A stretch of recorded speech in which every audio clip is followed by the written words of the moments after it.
This is the most famous story of a headless horseman and a schoolmaster. Welcome to WatchMojo.com, and in this installment of Mojo Notes, we'll be exploring 10 things you should know about Washington Irving's The Legend of Sleepy Hollow. Number 10. About the author. Born in 1783 in New York City, Washington Irving made his professional debut writing for a New York newspaper under a pen name. After completing his first book, he worked as an editor and found worldwide success with a collection of essays and short stories. Irving also wrote historical pieces and biographies. He died in 1859. Number 9. Influences and inspirations. After relocating to England to help his family business following the War of 1812, Irving started to publish works from a collection entitled The Sketchbook of Geoffrey Crayon, Ghent. This included The Legend of Sleepy Hollow, which is a work of speculative fiction. The short story's supernatural elements were probably inspired by German folk tales, while its characters were based on people he met. Number 8. Settings and era. The Legend of Sleepy Hollow is set in New York in the Tarrytown settlement in 1790. The main action takes place in an isolated, long, and deep valley called Sleepy Hollow. This area, also known as a glen, gained notoriety because a ghost called the Headless Horseman supposedly haunts it. The horseman was a Hessian mercenary, sent to these shores by German princes to keep Americans under the yoke of England. Number 7. Plot. The best-known story, however, concerns a certain itinerant schoolmaster who once frequented these parts. The narrator of Irving's short story is a man named Diedrich Knickerbocker, who claims he's retelling the tale of a man from Manhattan. From his third-person objective point of view, we learn the legend of Ichabod Crane. This schoolmaster wants to marry a young woman named Katrina Van Tassel. However, so does the town hero, Abraham Brom Bones Van Brunt. There was no doubt that Ichabod was the man of the hour.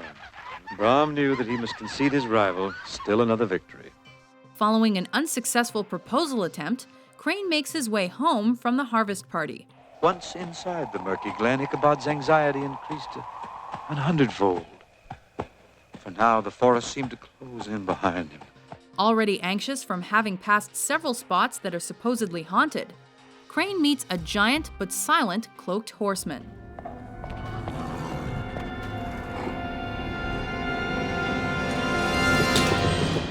He becomes afraid when he sees what he thinks is the horseman's head on his saddle. While Crane tries to escape, the horseman throws the head at the schoolmaster that night.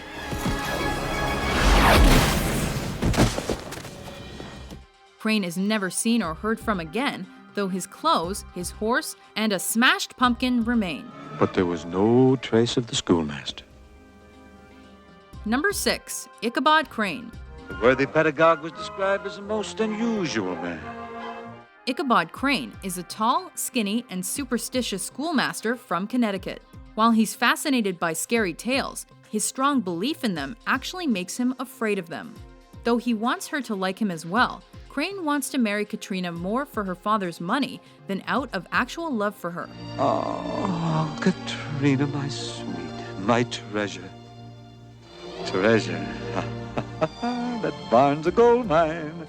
Because of his greed, anger, and fear, Ichabod is an unlikable character and essentially the story's antihero. Number 5. Abraham Brom Bones Van Brunt.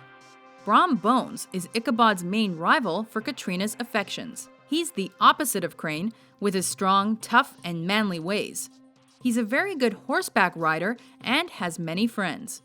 He knows Crane is easily rattled, so he likes to play pranks, which causes further tension.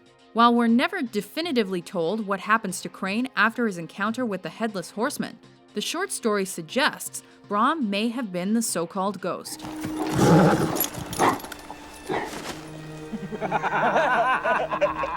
Number 4. Katrina and Baltus Van Tassel. The 18-year-old Katrina is the only child of Baltus Van Tassel. Because of her father's riches, both Ichabod and Brom want to marry her. Not much is known about her, except that she's good-looking, knows how to dress, and can use men to get what she wants. Meanwhile, her father Baltus is a joyous and loving man who is happy with the wealth his farm has provided him. A simple farmer who has prospered. The town looks to me as friend and counsel. And landlord and banker. Number 3. Values and themes. Irving's short story explores many different themes, like the pursuit of wealth and how greed and gluttony can get the best of people. It touches upon the nature of truth, what it's like to be an outsider, and the relationships between man versus nature and man versus the supernatural.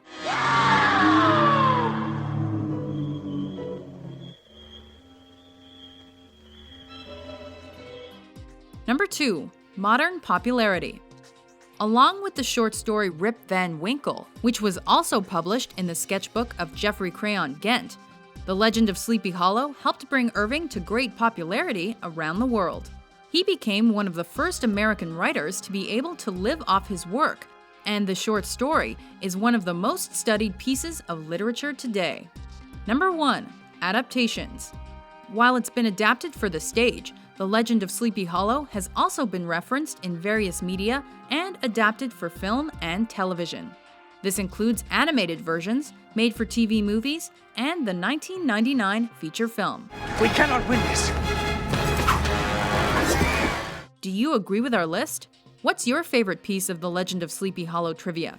How often do I have to tell you there is no horseman? There never was a horseman. There never will be a horseman. With new top 10s published every day, be sure to subscribe to WatchMojo.com. He chopped off his head with his own sword. Even today, the Western Woods is a haunted place where brave men will not venture.